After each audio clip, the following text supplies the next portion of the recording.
teman-teman, kita kedatangan Mas Wida. Mas Wida ini dulunya tiap hari nongkrongnya di rumah kita di teras ini. Yes. Tiap hari bantu-bantu di Prasojo Farm pembenihan gurami, terus juga bantu-bantu di Prasojo Food. Yes. Nah, yang pertama kali bikin konten foto produk untuk kemudian kita kirimkan ke supermarket penawaran ini ya Mas Wida ya. Yang bikin anunya pertama kali surat penawaran Mas Wida ini kayak adik saya, jadi sering belajar di sini bareng-bareng. Nah, sekarang Mas Wida ini datang ngasih kabar kalau besok mau menikah. Nah, tapi lamaran dulu dapat magetan. Iya. Ini kita support besok jam berapa Mas Wida? Jam 7. Nah, Mas Wida ini udah melanglang buana kemana-mana. NTB dulunya merantaunya di NTB. Teman dekatnya Kang Yono. Yes. Kang Yono NTB. Pak Ustadz temannya. Sering ngobrol ya Sering. Sama temannya Mbak Julia. Mbak Julia itu staf BP2 TKI, Yes. BP2MI. Nah, ini ceritanya udah lama berapa bulan nggak ketemuan. Nah, terus ini tiba-tiba pas kita lagi nongkrong di teras, dia datang Mas Wida ini. Terus dengar Mas Wida ini bikin usaha ayam potong. Ayam potongnya alhamdulillah berkembang dengan pesat. Ada ini Mas. Lapaknya ada 4 lapaknya. Jadi memang kayak gitu dulu kan kita pernah mengupload Mas Anas itu yang S2 di Korea, iseng jualan ayam baru 1 tempat udah wah semangat gitu, pendapatannya banyak, puluhan juta, omsetnya bisa puluhan juta. Nah ini dia punya 4. Padahal dulu cuman ngutang-ngutung ngalor ngidul nggak jelas, nggak punya duit, cuman pengangguran sukses. Tapi kemarin saya ingat, saya bilang ke Mas Wida, kalau kamu itu nggak bergerak, kamu itu kayak air, gitu. Air nggak bergerak itu kayak apa Mas Wida? Air yang nggak bergerak itu kayak comberan. Nggak bergerak, kayak comberan lama-lama busuk. Jadi tempat nyamuk, penyakit. Nah, akhirnya Mas Wida bergerak, termotivasi untuk kita kayak air. Kalau kita air itu ngalir terus kena hambatan, maka air itu bisa meresap di sela-sela, atau kalau nggak bisa meresap dia akan menguap, atau kalau nanti banyak dia bisa bludak. Tapi kalau cuma diam nggak ngapa-ngapain, nggak ada ikhtiar untuk melepaskan diri dari hambatan, jadi comberan. Itu dulu yang saya katakan sama Mas Wida. Dan sekarang alhamdulillah dia keluar dari hambatan, terus punya usaha ayam potong, dan dia tuh kesini udah bawa mobil. Nanti tak tunjukin mobilnya nanti.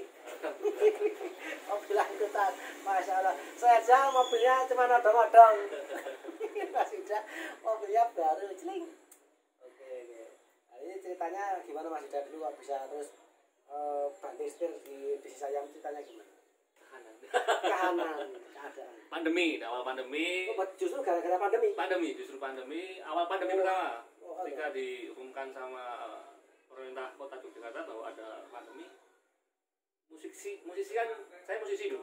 Musisi tidak berjalan. Berbagai hal yang berhubungan dengan keramaian nggak boleh ketika pandemi. Nah, sejak itu saya berikan untuk ayam. Saya kan punya basic ayam. Dulu pernah nyewa tempatku itu ya? Yes. Gubuku pernah dipakai, disewa Mas Wida, bukan disewa, dipakai aja untuk saking baiknya beliau. Jadi ayam.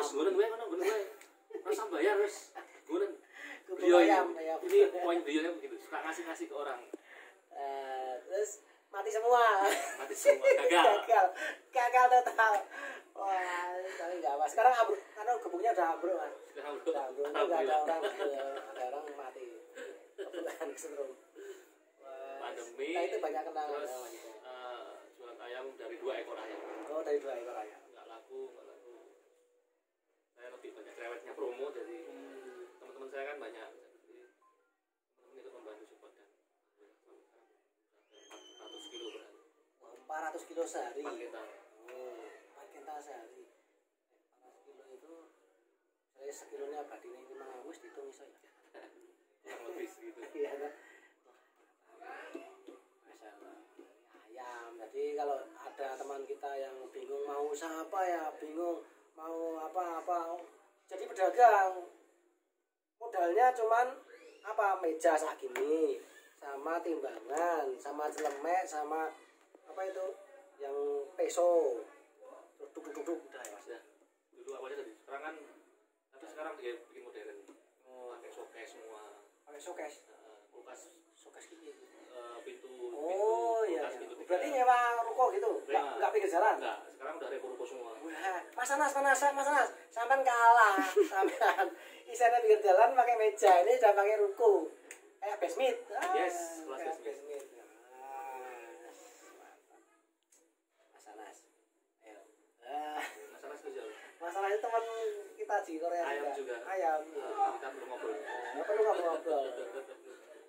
Kita di ayam ada Mas Anas, ada Mas Roni. Mas Roni itu basement. Main di basement. Terus sekarang udah ada 4 lokasi. Terus karyawannya ada berapa karyawan?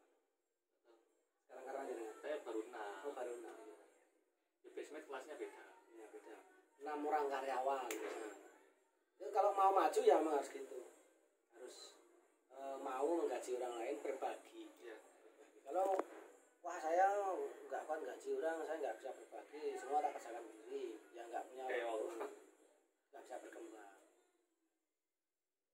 Ini jadi contoh, nanti mudah-mudahan kita Mas Wida bisa lebih mengembangkan lagi tuh mas. Pastinya Mengembangkan lagi. Kalau di kota Jogja belum maksimal, siapa tahu di kota lain. Diferensiasi produk Mas Wida, dikasih produk-produk frozen food, nggak cuma ayam. boleh. Frozen food kayak apa, sosis, lada ganting kita dipajang situ, otak Bandung. Eman tuh. Damplingan nanti ya. Sekarang lagi tren. Oh, tren bisnis sekarang itu teman-teman kalau mau tahu itu sekarang frozen food. Karena apa? Nah, karena teman-teman banyak yang PPKM sehingga mereka belinya kalau belanja itu udah nggak ke pasar. Yes. Ke pasar, mereka pengennya datangnya ke tempat yang memang lebih safety, lebih aman, ke toko yang terdekat. Dan resikonya juga agak terlalu besar kalau frozen food itu. Kalau nggak laku sekarang masih bisa besok. Apalagi yang freezer, yang frozen betul-betul beku itu, anunya kadaluarsanya kira-kira ya kiamat kurang 2 hari. Itu mas, lama sekali itu. Bisa menjadi fosil selama belum ada, masih ada listrik kan, kurang 2 hari itu masih kulkasnya nggak mati kulkasnya.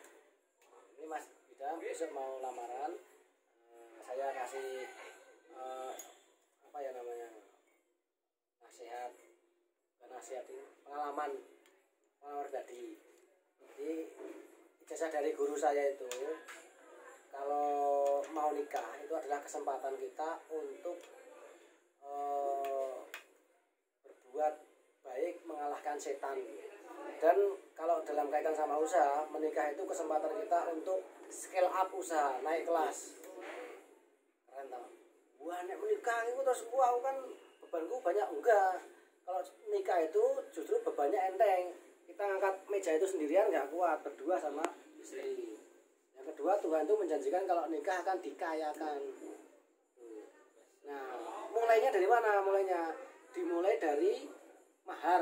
Mahar. Kok bisa mahar? Kok bisa mahar nih mas? Tidak. Gimana? Jadi gini, mahar itu kalau kasih mahar itu jangan cuma seperangkat alat sholat.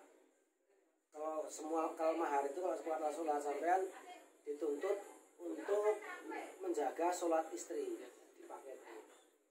Kalau bisa itu kita ngasih mahar itu yang banyak. Sebagai laki-laki, sebagai perempuan ya nggak memberatkan, tapi sebagai laki-laki ya banyak. Kalau bisa bentuknya masih kalian aja harta, duit. Nah, kaitannya sama usaha apa? Nah, kalau kita itu menggunakan mahar itu duit, kita pinjam mahar saya pinjam untuk modal usaha. Statusnya pinjam. Itu ibaratnya mahar yang duit itu kayak jimat. Kayak jimat. Berkahnya banyak, berkahnya. Kenapa berkahnya banyak? Karena mahar itu adalah simbol terhadap kekalahan setan. Wah, itu kok bisa kekalahan setan? Ya karena dengan mahar itu semua yang dunia haram jadi halal. Nah, sampai bonceng-boncengan haram jadi halal. Tidur bersama haram jadi halal gara-gara mahar. Dan setan itu ketika sampai ngasih ucapan saya terima nikahnya itu, setan langsung wah stres berat. Karena setan selama ini berusaha membuat orang itu tercerai-berai, berzina, bermaksiat. Tiba-tiba pada hari pernikahan hari H itu para setan pada menangis semuanya dan disahkan dengan mahar. Itu. Wah, itu keren ya mahar itu. Filosofi yang itu berkahnya banyak. Makanya kemarin sih Mas apa tuh Mas Safi itu maharnya 10 juta. Banyak. Jadi kalau di Sulawesi ada di Sulawesi itu kalau ngasih mahar kan banyak. Itu memang bukan memberatkan sebenarnya. Sebenarnya itu membantu nanti ketika sudah masuk dalam pernikahan, tapi dipakai dulunya dipinjam. Niatnya untuk mendapatkan berkah dari Allah melalui maharnya itu sambil wasilah. Ya Allah, dengan mahar ini aku sudah membuat kegiatanku yang saya lakukan menjadi beribadah, bernilai ibadah. Yang tadinya nggak ada pahalanya malah bikin dosa, gara-gara mahar itu sampai ngelus-lus istri pahala, bikinkan minuman pahala, ngasih masak kerja untuk tambah pahala lagi, semuanya jadi jihad. Itu kan sangar banget ya. Masya Allah. Yes. Makanya bisa kalau ngasih mahar uang yang kalau bisa duitnya banyak sekalian duit nanti tak pinjam deh. Nanti kalau udah punya duit banyak tak balikin lagi terus pinjam lagi, pinjam lagi, ambil terus gitu, nggak apa-apa. Tapi niatnya wasilah sama Allah, ya Allah saya gunakan mahar ini untuk berperang melawan setan. Dengan mahar ini pula saya sudah membuat sesuatu yang dulunya haram menjadi halal dan setan jadi stres, setan menjadi kalah. Saya juga ngalami itu dulu juga saya sama Mama Sarah ini saya pinjam duitnya untuk kan masih sudah lihat perbedaan dulu dan sekarang. Iya. Saya menerapkan itu semuanya langsung berubah. Saya banyak mensyukuri dan sesegera mungkin menikah. Teman-teman yang belum menikah itu kalau takut ya nanti gimana jangan takut. Pokoknya pasrah saja, insya Allah nanti Allah memberikan kemudahan. Tapi biasanya masih pengalaman saya dan saya melihat dari yang saya lihat, menikah itu pertama dengan nanti akan diuji. Ujiannya banyak. Anak pertama itu ibarat babat alas. Babat alas. Ini babat alas terus. Ada ilalang-ilalang di babat. Penuh perjuangan.